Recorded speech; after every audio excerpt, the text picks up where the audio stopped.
Muy buenas noches, nuevamente con todos y cada uno de ustedes, estimados colegas. Nuevamente por mi parte, contento de estar frente a ustedes en una ponencia más.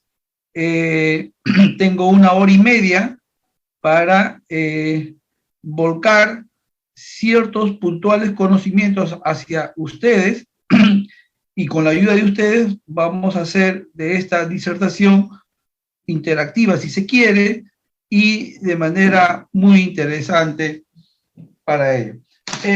El tema que se me ha proporcionado esta vez, se me ha encargado, es, valgan verdades, un tema muy amplio, no son los recursos impugnatorios. Y en cuanto a los recursos impugnatorios, pues, son muchos, son prácticamente los clásicos, son la reposición, la apelación, la casación y la queja. Solamente hablar de la apelación necesitaríamos unas 3 horas más o menos, ¿no? Para hacerla de manera más o menos acabadamente, ¿no? Sin embargo, vamos a tocarlo, sí, de manera muy puntual, muy telegráfica, a efecto de poder abarcar todo el contenido silábico, iba a decir. A veces me confundo estando en las aulas, no en las aulas virtuales de la universidad. Pero el tema que se nos ha encargado. En primer lugar, vamos a clarificar que los recursos impugnatorios son 4. Consustancialmente son 4. Como ya lo referí, el 413 del Código Procesal Penal establece que existe o se ha proveído al justiciable, vale decir, al abogado defensor y al Ministerio Público como ente persecutor, recurrir a resoluciones judiciales mediante una reposición, apelación, casación o queja. Antes de entrar en materia, debo hacer la siguiente introducción. Como ustedes sabrán, las resoluciones judiciales son de 3 tipos. ¿Cuáles son ellas? Los decretos, los autos y las sentencias. Los decretos son los que se utilizan, son resoluciones que se utilizan para el mero trámite de la causa y se utilizan para el impulso de la causa. Pero no por ello quiere decir que puedan estar exentos de un error. Claro que sí, dado que tanto el juez pues, y por qué no, el secretario judicial, en tanto personas humanas, estamos proclives a cometer errores. Eso, en términos técnicos, se le denomina la falibilidad de la persona humana. Esto quiere decir que podemos estar en errores, tanto los jueces unipersonales, colegiados, y por qué no también decirlo, los de apelación. Entonces, esos decretos que pueden contener un error son recurribles, son impugnables, son cuestionables mediante el recurso de reposición. Recurso de reposición. Brevemente, el recurso, quiero hacer brevemente la reposición, la casación y la queja, porque más que todo quiero centrarme en la apelación. En la apelación porque ese recurso impugnatorio, digamos, consustancial al proceso. Entonces, el recurso de reposición se presenta ante el mismo órgano jurisdiccional que dictó ese decreto para que lo corrija. ¿De acuerdo? Entonces, el plazo para el recurso de reposición es de 2 días para el recurso de reposición conforme al 414. Recordemos, mis estimados amigos y amigas, que los recursos están sujetos a plazos. Están sujetos a plazos. ¿De acuerdo? Entonces, Cada recurso tiene su plazo. Hay que tener sumo cuidado de interponer esos recursos en el plazo establecido. ¿Por qué? Porque de no presentarlos en el plazo establecido, esa inacción trae consecuencias, y consecuencias obviamente desfavorables, por no decir destructivas, en la teoría del caso del sujeto procesal que quiere recurrir. En este caso, si el abogado defensor interpuso una reposición fuera del plazo, simplemente lo declararán inadmisible por estar fuera del plazo. La reposición. La apelación, aquí quiero detenerme. La apelación, básicamente, mis estimados amigos y amigas, tiene su fundamento, como ya lo referí inicialmente, en la falibilidad de la persona del juez. El juez o la juez, ¿cómo fue? ¿Son jueces unipersonales o jueces colegiados? ¿De acuerdo? ¿Y por qué es que se tiene que, se instituye este principio y derecho de la función jurisdiccional como un principio de cara a los jueces y un derecho de cara a los justiciables, a los operadores del derecho como el abogado defensor, la fiscalía, como son los sujetos procesales? ¿Por qué? Porque, como ya lo referí, las personas podemos estar sujetos a errores. ¿Errores en qué? ¿En dónde pueden incurrir en los errores? ¿En dónde se pueden materializar los errores? Puede estar el error en la interpretación de la norma o en la valoración de las pruebas, ¿no? Entonces, un error es de tipo improcedendo y el otro es un error de tipo injudicando. Es así que, antes de entrar ya en específico en lo que es la esencia de la apelación, tenemos que decir que en antaño, estamos hablando de la época medieval, en donde existían los reyes, ¿no? los monarcas, los príncipes, en donde a él y solamente a él se le estaba concedido el derecho de administrar justicia.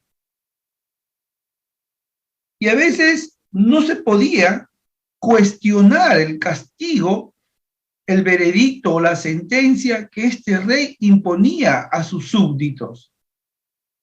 Y cuestionar su decisión, su castigo, pues resultaba, digamos, contraproducente. ¿Por qué? Porque a veces el rey, como concentraba todo, aglutinaba todo en su persona, lejos de reflexionar sobre los cuestionamientos que le hacía a sus súbditos, pues agravaba la situación.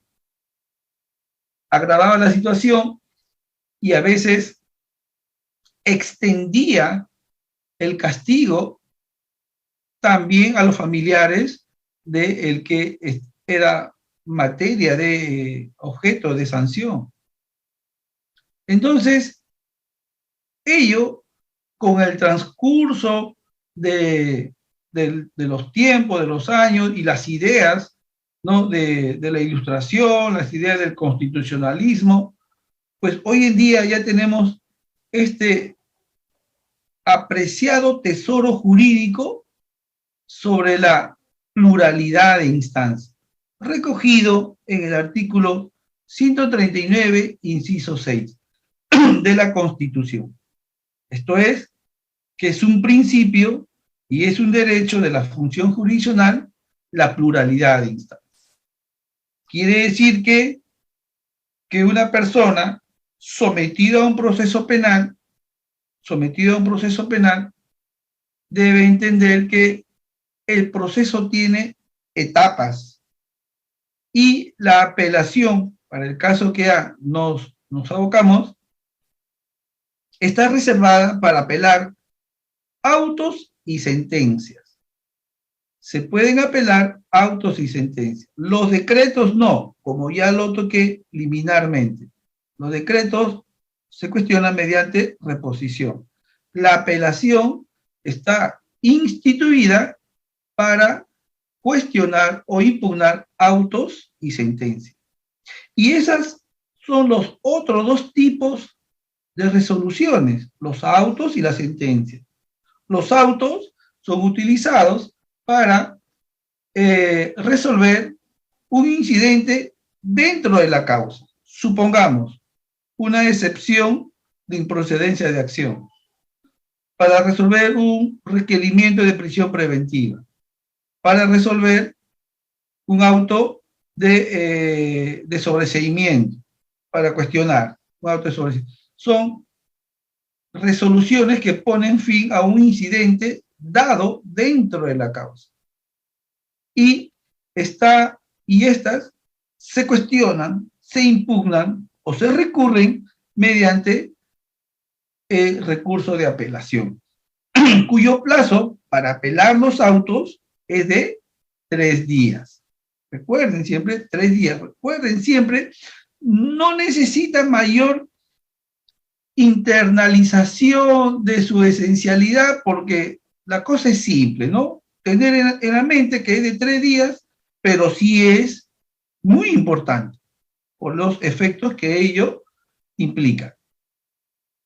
Y también tenemos de otro lado un tercer tipo de resoluciones llamados sentencias. ¿Qué son las sentencias?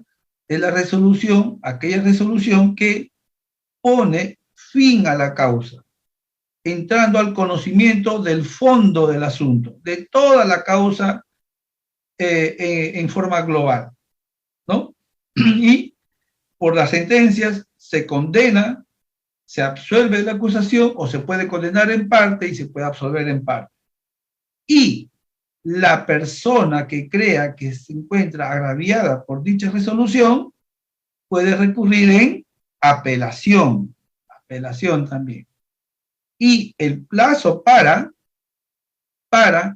recurrir de una sentencia, conforme al 414, es de 5 días. 5 días. ¿De acuerdo? 5 días.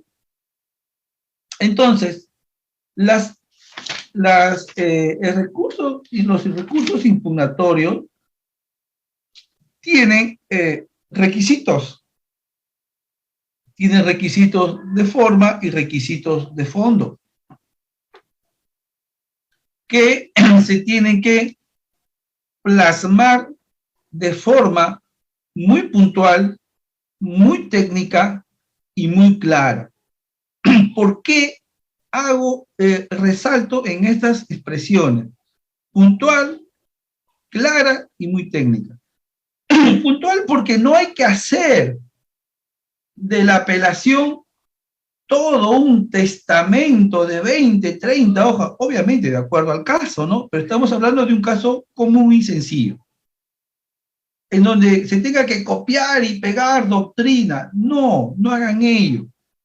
Al menos las personas que empiezan su vida profesional como abogados defensores libres, litigantes, ¿no?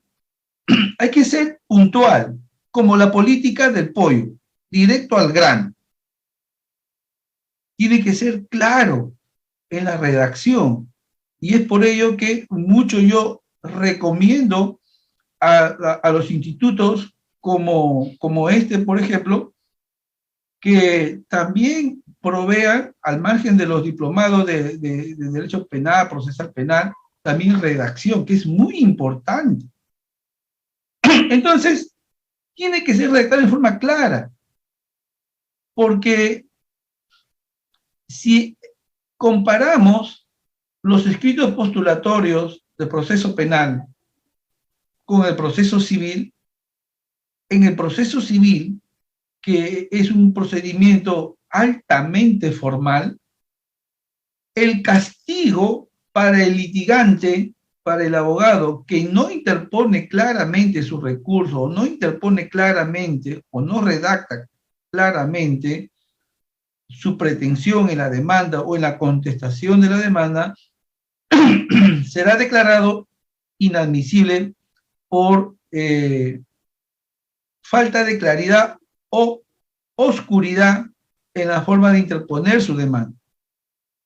Entonces, recuerden aquí, ustedes también como abogados técnicos tienen que ya saber dominar, comunicar, trasladar ideas mediante la escritura ante el superior. Tienen también que saber o plasmar con claridad qué es lo que piden. ¿Están pidiendo una revocatoria o estarían pidiendo una nulidad? Eso lo vamos a ver más adelante. Disculpen, un poquito resfriado. Entonces, el artículo 404 nos dice que las resoluciones judiciales son impugnables solo por los medios y en los casos expresamente establecidos por la ley. Entonces, esto nos lleva a entender sobre los requisitos o formalidades del recurso. ¿Y cuál es esa formalidad? Que no es otra cosa que los requisitos que debe tener un recurso.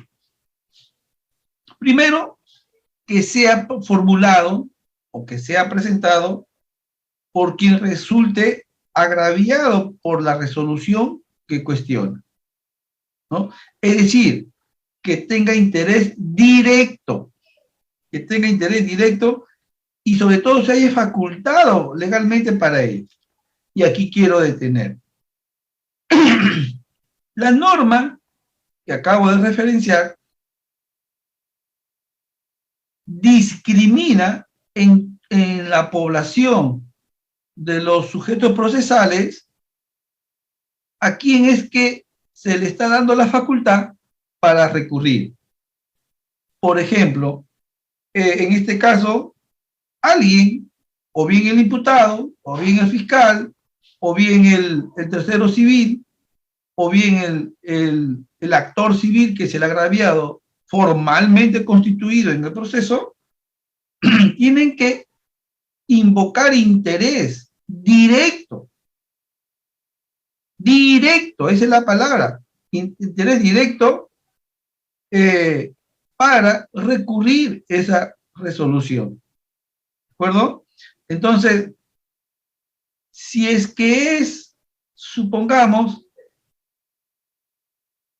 el imputado se le declaró fundada una prisión preventiva en su contra y el abogado estima que la prisión preventiva está correctamente dada. No puede venir a apelar esa resolución, supongamos, el hermano del imputado con otro abogado. ¿Por qué? Porque no tiene interés directo. Es un interés indirecto. Es su hermano, sí, pero no tiene un interés directo. Y además, no está facultado para apelar.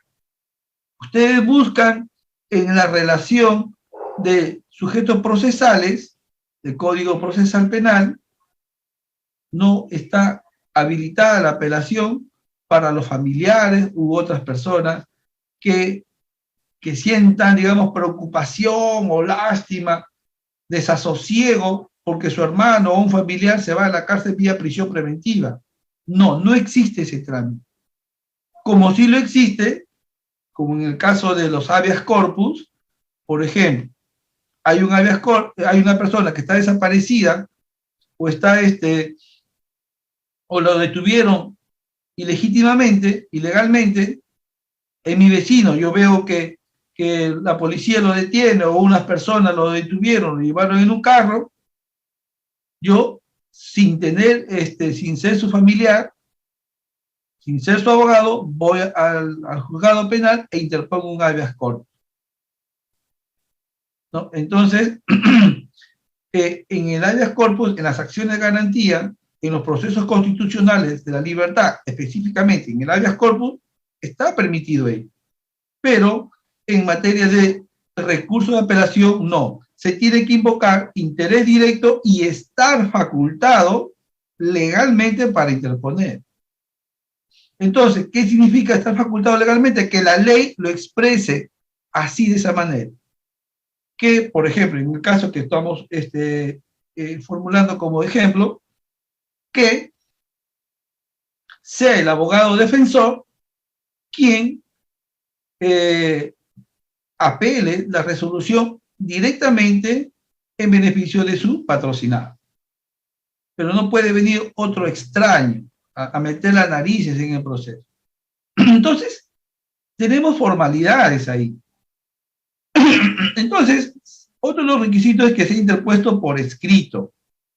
Puede ser interpuesto por escrito y también puede ser interpuesto oralmente.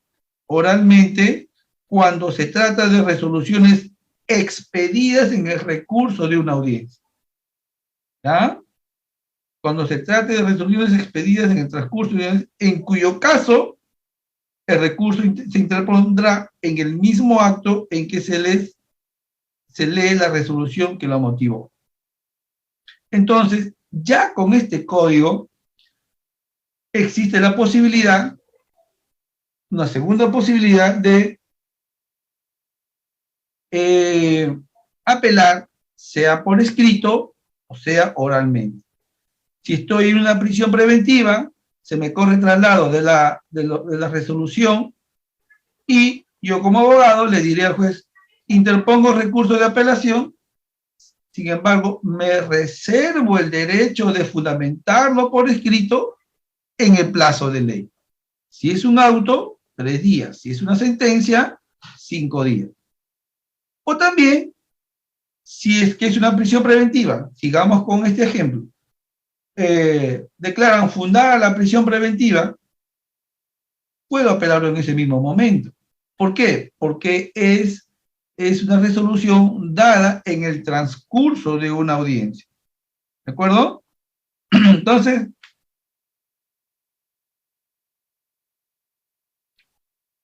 también otro requisito es que se precise el agravio, se precise las partes o los puntos, la norma establece como partes o como puntos de la decisión a lo que se refiere la impugnación y se expresen con indicación específica los fundamentos de hecho y de derecho. Eso se llama, en la práctica judicial, expresión de agravio. Expresión de agravio. ¿Qué quiere decir esto? ¿Cómo es que ustedes, abogados apelantes, van a plasmar el agravio? El agravio más o menos sería del siguiente modo. Que, señor juez, la recurrida, supongamos, sigamos con el ejemplo de la prisión preventiva, la recurrida causa agravio a mi patrocinado en los siguientes derechos. 2 puntos. A, derecho a la presunción de inocencia. Punto. 2, derecho al debido proceso en su dimensión material. 3, derecho a la motivación resolutoria. Hay tantos derechos fundamentales que ustedes ya deben tener en su CPU, en su chip, que pueden invocar. Pero para ello, como yo le digo a mis alumnos, ya ese acervo en conocimientos, ese bagaje en conocimientos ya deben preexistir en su chip. Porque de lo contrario, de no tenerlo, van a estar en su recurso de apelación dando manotazos en la oscuridad, manotazos al aire, como se dice, y en la oscuridad, porque no van a saber a qué atinar y qué invocar. Por ejemplo, en el caso que es materia de ejemplo, yo puedo exponer como expresión de agravio, a mi entender, porque cada caso es particular, cada caso es singular, puedo entender que, supongamos, un contenido del derecho al debido proceso, la motivación resolutoria. Puedo, en la expresión de agravios, capitalizar y resaltar, esa es la palabra, resaltar. Siempre cuando tú apelas tienes que llevar la fundamentación como llevar agua para tu molino. No se trata de poner copia y pega del Google o de los libros sin expresar conclusiones. Como yo siempre le digo a mis alumnos, el derecho de principio a fin es razonamiento, es deducción, inferencia. Inferencia, deducción. Y siempre estamos razonando. El derecho no es copia y pega. Por eso es que, dije al inicio, tiene que ser plasmado en forma puntual, técnica y en forma muy clara. Bien, asumamos que en el caso, yo soy abogado defensor, asumamos que estoy apelando una prisión preventiva. Y mis postulados, mis argumentos de defensa han sido A, B, C y D. 4 fundamentos. Y yo he advertido, me he dado cuenta que el juez solamente se ha pronunciado por 3 de ellos. El cuarto ni lo ha tocado ni se ha acordado. Entonces, es ahí, en ese error, donde el juez, por decirlo así, baje la guardia, comete ese error para capitalizar ese error. Y si se quiere, exacerbar ese error, sobredimensionarlo. Recuerden ustedes que el derecho al debido proceso es un derecho de carácter complejo. Y el derecho al debido proceso, por su estructura, es un derecho complejo, tiene contenidos. Y uno de sus contenidos es el derecho a la motivación resolutoria. Yo, procesado, tengo que tener una garantía que si el juez me va a condenar o me va a mandar en prisión preventiva, tiene que hacer una motivación reforzada y especial de la prisión preventiva. No habiéndose pronunciado respecto de uno de los puntos que el abogado ha contrapuesto a la tesis fiscal, y si no ha merecido por parte del juez pronunciamiento alguno, ahí tenemos la afectación de uno de los contenidos del debido proceso, motivación resolutoria. No motivar una resolución debidamente es arbitrariedad. Y la arbitrariedad está proscrita en materia penal. Consecuentemente, ahí ya tienes un punto ganado. Puede ser que tú cuestiones, ¿no? O resaltes solamente esa parte, porque hay resoluciones que son muy pulcras y a veces no se le encuentra una parte en la que puedas visualizar un aspecto en la que se pueda cuestionar, ¿no? Entonces, la estrategia sería otro. Sin embargo, también existe múltiples derechos en todo ese espectro de derechos en el que el imputado es centro de beneficios, por ejemplo, la afectación al debido proceso en su vertiente material. Si el debido proceso en su vertiente formal es el cumplimiento de todos y cada una de las reglas que están instituidas en el procedimiento o en el proceso penal, y todas esas se deben respetar y cumplir, debido proceso en su vertiente formal, el debido proceso en su vertiente material es que la decisión sea proporcional, sea razonable, sea justa. Entonces, sobre esa palabra justa, o sea, quiere decir que la resolución que se cuestiona, llámese una sentencia, sea razonable, sea descanse, repose sobre la justicia. Nuevamente aquí, capitalizamos esto, y la justicia tiene innumerables abanicos. ¿Qué podríamos también coger, echar mano para cuestionar la sentencia? ¿De acuerdo?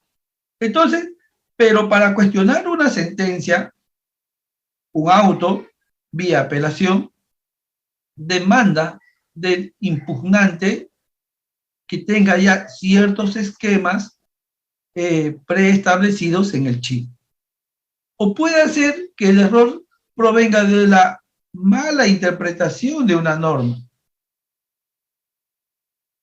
Claro, las normas están hechas para interpretarlas, y la interpretación del juez no necesariamente tiene que ser la correcta. Entonces, se puede denunciar. Y cuando hay una mala interpretación de la norma, las personas tienen que decir, el juez interpretó así, pero no debió ser así, sino debió ser de este modo. Denuncias el error y también pones la solución, porque no solo hay que cuestionar, hablar por hablar y no poner la interpretación correcta. Recuerden que lo que ustedes van a plasmar en su apelación va a ser conocido por una sala de apelaciones en donde intervienen 3 jueces, en primer lugar, que son de mayor jerarquía, y pueden o revocar o pueden anular. Eso lo vamos a ver después sobre la condena al absuelto y la reforma en peor, si es que alcance el tiempo, es decir. Entonces, estamos viendo que se expresen los agravios. Y pedir qué es lo que, oye, bueno, puede ser que yo ya tengo el interés, soy el agraviado, con la resolución, soy el abogado del imputado, plasmé mis agravios, pero aún no plasmo en mi recurso de apelación lo que persigo, lo que quiero, lo que peticiono, cuál es mi pretensión. Entonces, la pretensión también se debe precisar qué es lo que se le pide al juez superior. Pides revocatoria, ojo, y que el recurso de apelación lleva consigo mismo intrínsecamente también un efecto nulificante. En el caso así, la sala de apelaciones lo observe. Entonces, hay que plasmar de manera clara qué es lo que pides al juez. ¿Pides nulidad? ¿Pides revocatoria? ¿Estás apelando de todo la resolución? ¿Estás apelando solo en un extremo, estás apelando respecto a la reparación civil y de la pena no, o estás apelando solamente por las consecuencias, digamos, por las consecuencias accesorias como es la inhabilitación. Porque cada sentencia, cada resolución es todo un mundo de aristas en la que uno podría y puede cuestionar, analizar y cuestionar sobre todo. Entonces, es por ello que para apelar se necesita ya sí de ciertos conocimientos previos, ¿no? Se tiene que precisar qué es lo que se pide. Por ejemplo, si es que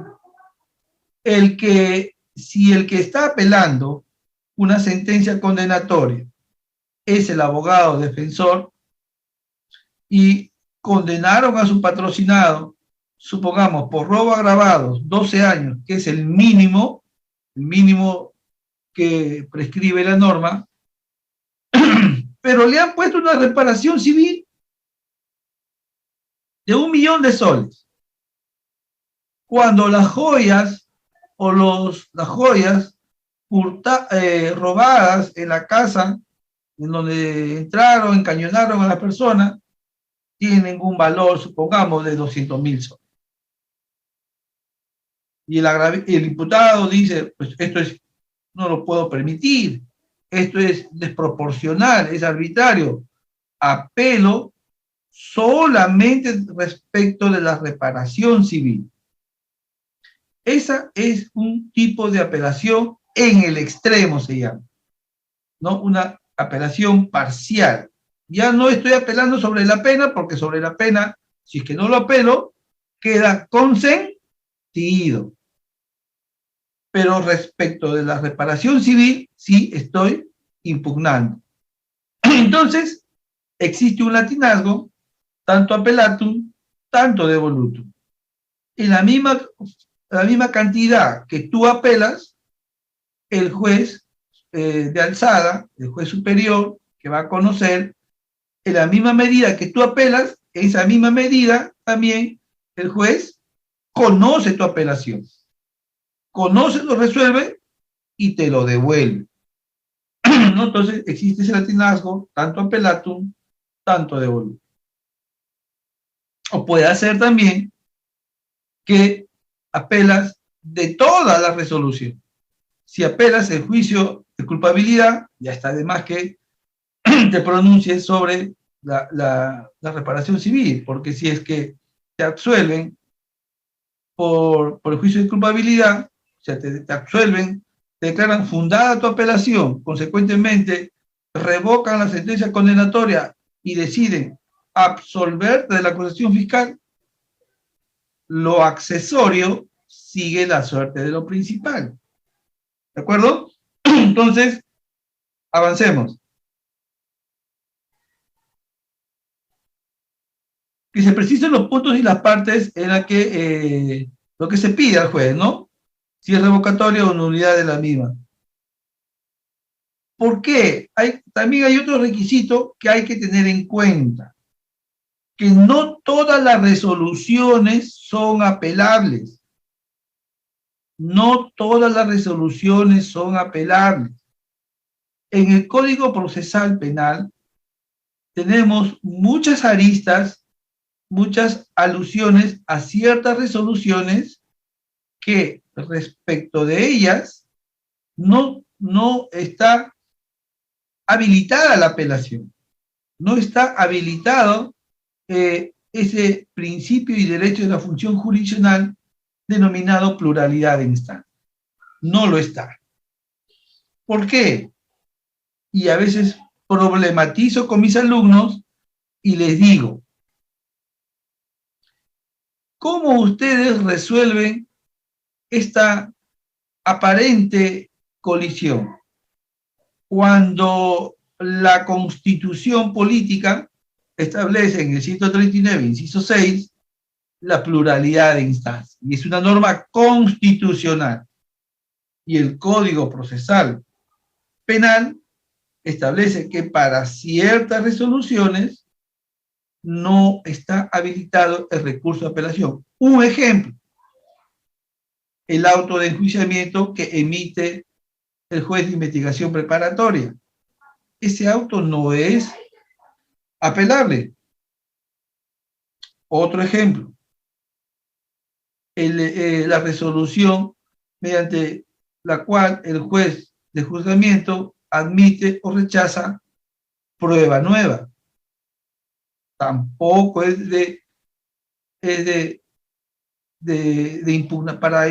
es pasible de impugnación. O el juez cuando admite prueba de oficio, no se puede impugnar. Entonces, problematizando esta situación, a mis alumnos los llevo pues al borde del derrame cerebral y les digo, ¿cómo resuelven ustedes? En el caso que ustedes sean jueces y venga un abogado y les reclame a ustedes, pero, señor juez, la Constitución, el 139, inciso 6, establece el derecho a la pluralidad de instancias. Yo quiero apelar el auto de enjuiciamiento, que está prohibido por el Código Procesal Penal. Y siendo el Código Procesal Penal una norma inferior a la de la Constitución, debe primar la Constitución. ¿Es correcto ese razonamiento en términos meramente formales? Claro que sí. Entre la norma constitucional y la norma legal, prima la Constitución. Entonces, ¿cómo es que ustedes, en tanto jueces, podrían dirimir este pequeño problema que se les pongo a su conocimiento, ¿no? Lo que pasa, mis estimados amigos, para avanzar porque no tengo mucho tiempo, toda persona que trabaje con derechos, toda persona, todo operador del derecho que trabaje con estas categorías de derechos, tiene que tener en cuenta las 5 categorías que reposan en el derecho. ¿Cuáles ellas? Finalidad, estructura, titularidad, límites y contenido. Para el caso en que nos ocupa esta pequeña problematización, tenemos que ver el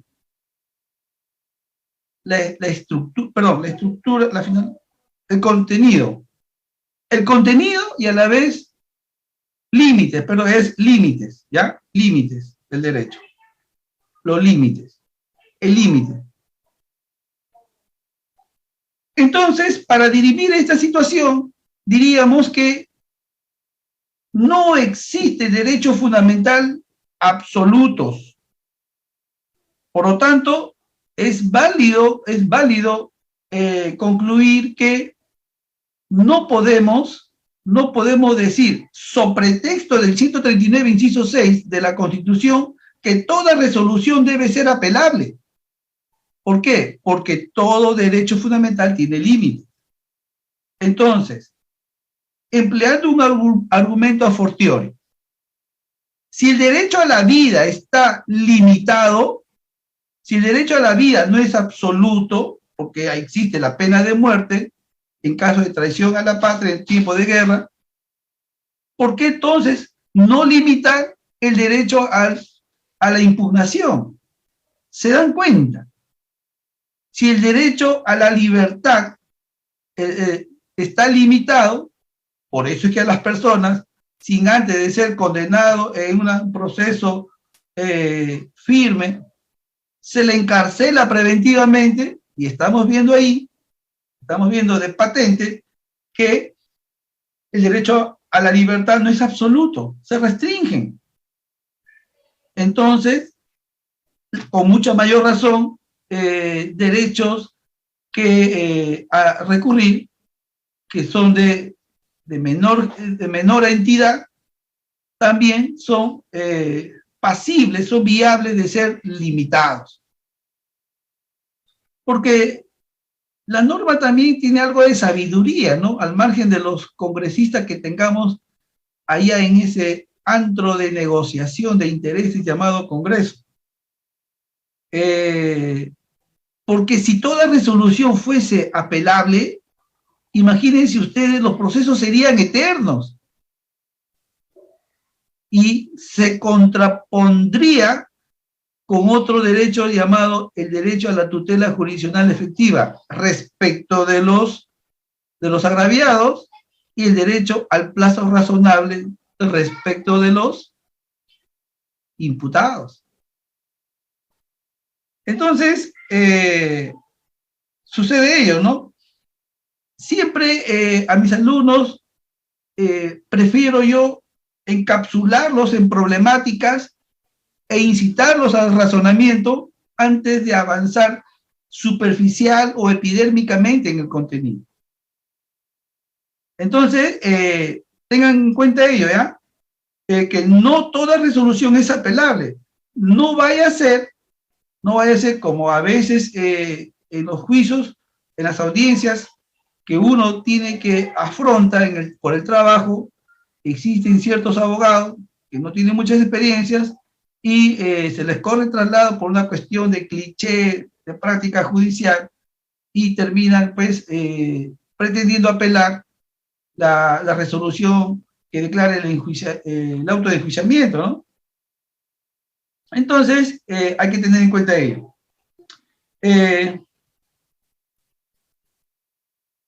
Tenemos los plazos. Vamos ahora al ámbito de recurso. Bueno, en materia de apelación, antes de tocar casación y brevemente queja, porque ya nos faltan 5 minutos para terminar el tema, para luego dar paso a la ronda de preguntas, quiero referirme básicamente ahora a la condena al absuelto. También le dedico holgados minutos a mis clases para abordar sobre la condena al absuelto y la reforma en peor. A ver, quiero que me sigan en el ejemplo, mis estimados amigos y amigas, en el sentido en que tenemos un caso, un juicio, en donde pierde el fiscal y gana la defensa. Es decir, absuelve al imputado, al procesado, al condenado, por cualquier delito, Entonces, quien en este caso, en el caso puntual que estamos poniendo como ejemplo, quien estaría utilizando su derecho a recurrir, a impugnar o apelar, sería en este caso el Ministerio Público, ¿no? Porque él, en otras palabras, habría perdido el juicio, ¿no? O sea, habría perdido el caso, porque le han absuelto a su acusado de su acusación. Entonces, él, en atención al 139 del Código de la Constitución, interpone recurso de apelación. Llegada la causa a la sala de apelaciones, la sala de apelaciones resuelve condenar. ¿Y por qué puede condenar? Porque el 409 del Código Procesal Penal establece esa facultad de este órgano jurisdiccional. La impugnación del Ministerio Público permitirá revocar, reitero, revocar o modificar la resolución aún a favor del imputado. ¿Y revocar qué es? En términos sencillos, les hablo a mis alumnos, es voltear la tortilla, pues. Yo, fiscal, cuando apelo, simplemente pido revocar.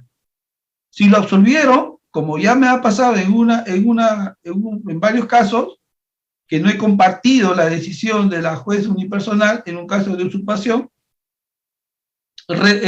apelé y solicité la revocatoria. Ya vamos a ver más adelante por qué es que no revocan.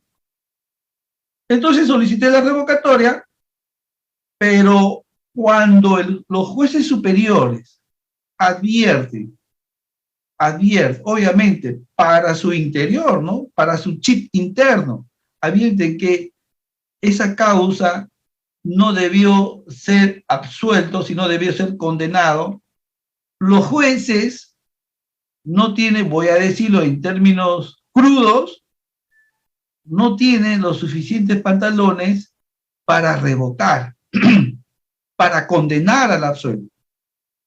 ¿Y saben por qué, mis estimados amigos y amigas?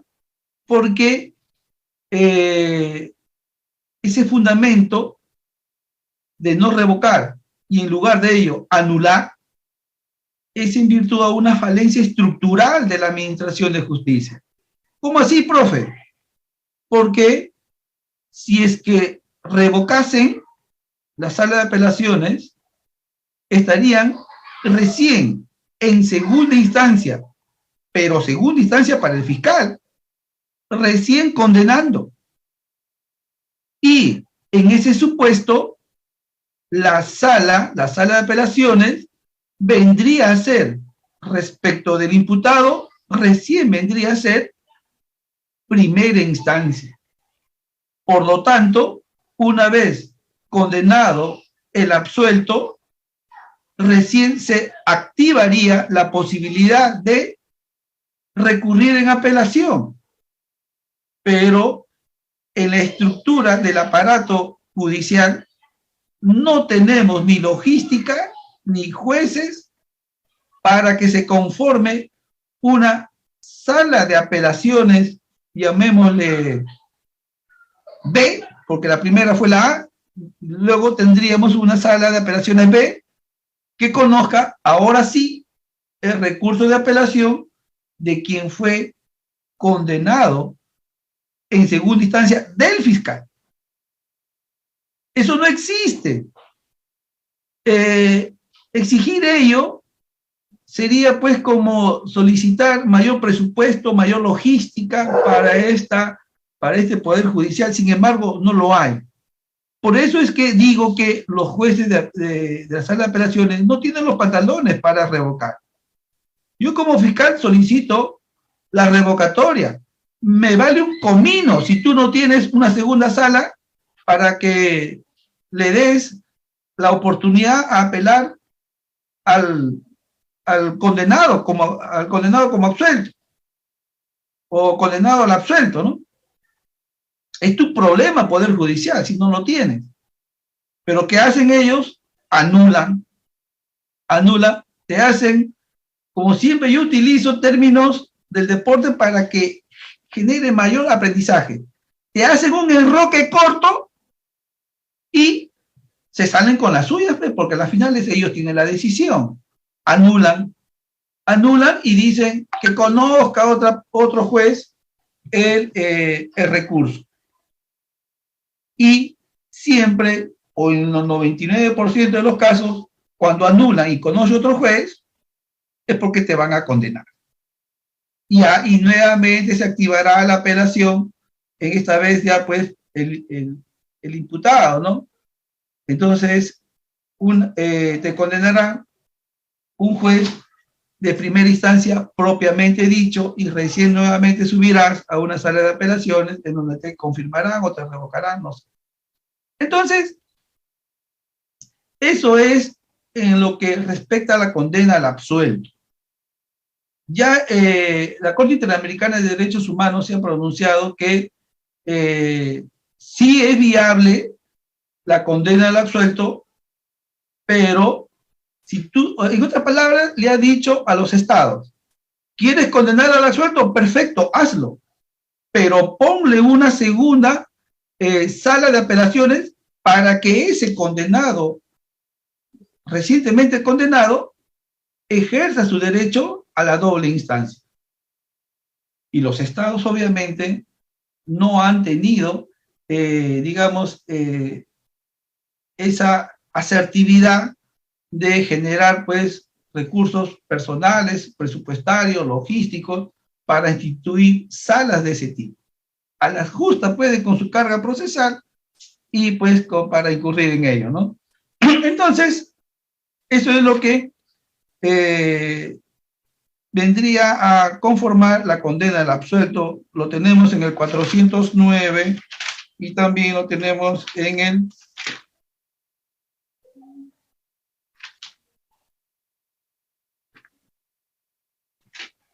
también en el 425, cuando dice, inciso 3, dentro de los límites de recurso, ¿qué es lo que puede hacer la segunda instancia? Confirmar o revocar la sentencia apelada. Si la sentencia de primera instancia es absolutoria, puede dictar sentencia condenatoria, imponiendo las sanciones y reparación civil. Es lo que he querido tocar con ustedes respecto a la condena del absuelto. Pero existe también otra arista de la actividad recursiva que también es bastante opinable, bastante recurrible en materia de reflexión por las personas, ¿no? Por los operadores del derecho. Y es lo que yo quiero volcar a ustedes, porque mañana más tarde ustedes van a ser asesores, van a ser jueces, van a ser fiscales, y tiene que ir ya introduciéndose al tema. Y eso se llama la reforma en peor. La reformata imperio le llama, ¿no? La doctrina. Nos dice que la impugnación interpuesta exclusivamente por el imputado no permite la modificación en su perjuicio. Esta arista de la actividad recursiva lo veo yo así, salvo mejor opinión de ustedes, es como si fuese la otra cara de la moneda de la condena al absuelto. ¿Cómo así, profe? A ver, en una de las caras de la moneda es cuando el fiscal pierde y absuelven al imputado, al acusado. La otra cara de la moneda es cuando el fiscal gana, consigue la condena y quien está con la soga al cuello, con una condena, es el imputado. Y el imputado, y solamente él, y exclusivamente él, cuando ya le ha leído su sentencia, apela, solamente él apela. El fiscal ya no apela porque él está contento, ganó su caso, logró su condena y la imposición de la reparación civil. Pero apeló el imputado. Entonces, por esta previsión normativa en la que la impugnación impuesta exclusivamente por el imputado no permitirá modificación en su perjuicio. Se prohíbe taxativamente a los jueces que son que conocen la apelación exclusiva por parte del imputado a que agraven su situación jurídica, ¿no? Es decir, citando un ejemplo nuevamente, si es que al imputado lo sentenciaron a cadena perpetua porque para robar tuvo que matar al vigilante, ¿no? Matar para robar, sancionado con cadena perpetua. O simplemente le pusieron 20 años, supongamos, o 30 años. Se le está prohibido taxativamente a los jueces de apelación, en el caso que ellos advirtiesen errores en la recurrida, errores que lleven a los jueces de apelación a aumentar la pena. Es decir, si supongamos a Brian Romero lo sentenciaron a 12 años por robo agravado, le pusieron el mínimo. Y los jueces de apelaciones ven que, de acuerdo a la división de tercios de la pena, no debió ser condenado a 12, sino por ahí le merecía un 14 o 15 años. No puede hacer ello, no puede agravar la pena de la persona, del imputado o del acusado, en este caso ya es condenado, que recurre él y solamente él en apelación. A eso le llamamos la prohibición de la reforma en peor. ¿Por qué? El fundamento estriba en lo siguiente: porque sería un desincentivo a utilizar un legítimo recurso que tiene la persona, legítimo recurso y recurso de naturaleza constitucional, a recurrir una sentencia que él estima que le causa agravio, que habrían errores, ¿no? Entonces, esto es lo que quería redondear la idea en cuanto a la reforma en peor y la condena al absuelto. Para avanzar, ya que me han dado un tema bastante holgado, ya faltan 20 minutos y quiero dejar 10 minutos por lo menos para las preguntas, voy a tocar brevemente el recurso de casación de forma puntual ya. Bien, ¿qué es lo que tenemos que decir respecto del recurso de casación? Si el recurso de apelación es considerado como recurso impugnatorio por excelencia, y digo por excelencia porque es consustancial a todos los procesos.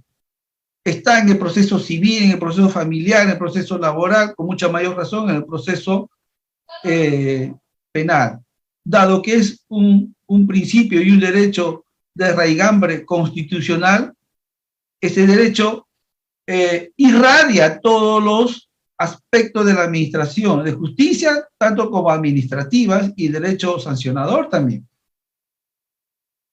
Es el derecho por excelencia en el proceso, pero se le conoce también como un proceso de naturaleza ordinaria.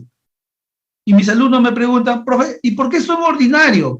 Es ordinario porque es regular, es simple, es general y alumbra para todos tipos de procesos, para todos tipos de delitos, de delitos y de sentencias.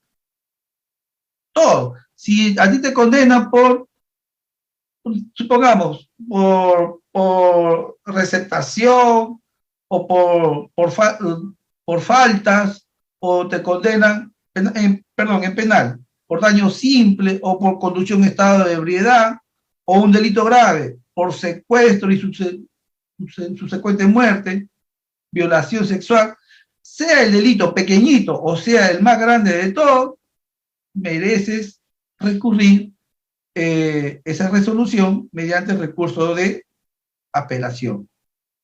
Es un recurso ordinario, está diseñado y habilitado para todos los tipos de delitos en que tú estimes que debes y puedes recurrir.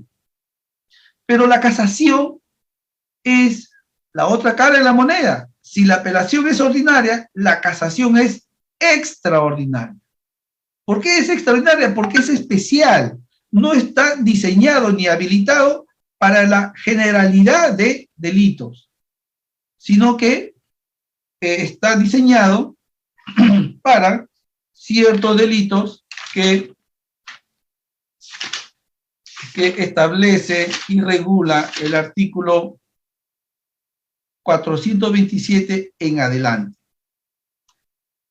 Y está diseñado para delitos graves, toda vez que está diseñado para cuando el delito que es materia de recurso de casación, en su extremo mínimo, esté sancionado con delitos con pena superior a los 6 años. Vale decir 7 años. Y es un delito grave.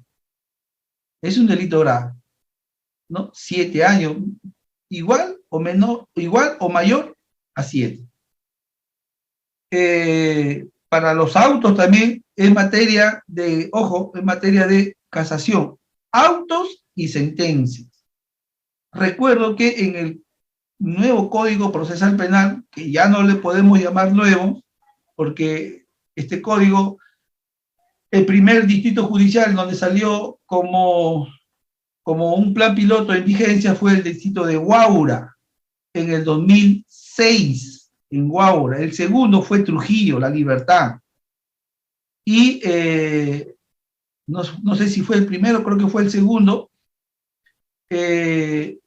La primera casación que se da en este Código Procesal Penal fue uno en materia de prisión preventiva, creo que fue la segunda casación. La primera no lo recuerdo, sinceramente. Fue uno en materia de casación respecto de un auto de prisión preventiva, y se discutía si es que en la audiencia de prisión preventiva debería estar obligatoriamente el imputado, y esta casación resolvió que no era obligatorio que el imputado esté presente en las audiencias de prisión preventiva. Interesante cómo ha ido desarrollando las ideas jurídicas, el pensamiento jurídico en materia de Código Procesal Penal. Entonces, la procedencia está regulada en el 427, tiene causales, y vamos a tocarlo brevemente, porque ya nos faltan aquí, ya no va a haber tiempo ya. La procedencia del recurso de casación en supuestos indicados en el numeral 1 está sujeta a las siguientes limitaciones. Limitaciones que se pueden entender también como restricciones. Si se trata de autos que pongan fin al procedimiento, ¿y cuáles son los autos que ponen fin al procedimiento? Ejemplo, un auto que declare fundada una excepción de prescripción de la acción, un auto de cosa juzgada, un auto de improcedencia de acción, y un largo etcétera que ustedes pueden buscar. Entonces, cuando ese auto ponga fin al procedimiento, cuando el delito imputado más grave tenga señalado en la ley, en su extremo mínimo, como pena privativa de libertad mayor a 6 años. Respecto de autos, y lo mismo también sucede respecto de sentencias. Si se trata de sentencias que impongan una medida de seguridad, cuando ésta sea la de internación. Entonces, y cuando se ha impuesto una reparación civil, cuando la reparación civil sea superior a 50 URP. La URP es el 10% de la UIT, ¿ya? Si la UIT, aquí me ayuda, si la UIT para este tiempo, ¿cuánto está la UIT en este año? Ya no recuerdo. Vamos a ver brevemente. UIT 2022. Está en, permítame por favor, 4.600. 4.600 es la UIT. El 10% sería 460. Si a esto le multiplicamos por 50, ¿no?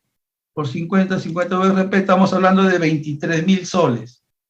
Cuando la reparación civil que te han impuesto sea superior a 23.000 soles, se puede recurrir en casación. Si tu reparación civil le falta 10 céntimos o es 23.000 soles exactito, no puedes. Tienes que tener 23.000 soles .01. Tiene que ser mayor. Basta que haya un céntimo o un milésimo, ya es superior y ya puedes recurrir en casación. Excepcionalmente, y aquí quiero detenerme, excepcionalmente será procedente el recurso de casación en casos distintos a los arriba mencionados, cuando la Sala Penal de la Corte Suprema, discrecionalmente, a su discreción, a su buena voluntad, si es que te quiere abrir las puertas de la casación, discrecionalmente considere necesario para el desarrollo de la doctrina jurisprudencial. Y esto en realidad a los abogados litigantes que hemos sido en antaño, se ha convertido en un cajón desastre. ¿Por qué? Porque a veces la causa no se encuadra en las limitaciones antes referidas, pero entramos no por la puerta, sino entramos por la ventana y le decimos a la Sala Suprema que nuestra causa que pretendemos entre en casación es importante para el desarrollo de la doctrina jurisprudencial. Pero también tiene ciertas exigencias para el abogado que recurre en casación. Cuando invocas esta causal, tienes que ser eminentemente técnico. Tienes que desarrollar de manera muy técnica, ¿no? Y de forma acabada, porque el derecho que invoca, la afectación que tú invocas, va a ser importante para el desarrollo de la doctrina jurisprudencial.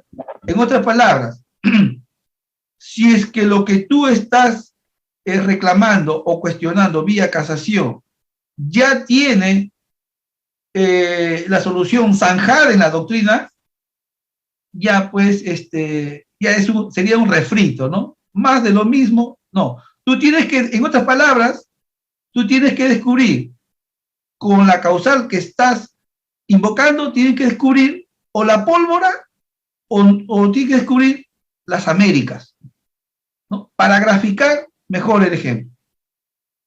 Porque si vas a repetir más de lo que ya existe en la doctrina, en otras palabras, te van a cerrar la puerta en la cara, ¿no? Y es que una casación está reservada para casos muy especiales, porque a los señores de la Suprema no se les molesta tan fácil, ¿no? Y a los del TC, peor, ya ese es el Olimpo, ¿no? Si la Suprema es el Partenón, los del TC son los dioses del Olimpo. Y eso me hace recordar esta causal al presidente vinculante Francisca Vázquez Romero, que es del Santa, ese presidente vinculante es del Santa, sobre la relevancia del caso. O sea, tú, cuando vas a recurrir al TC en agravio constitucional, tienes que decir por qué tu caso es relevante para que pueda conocer el TC.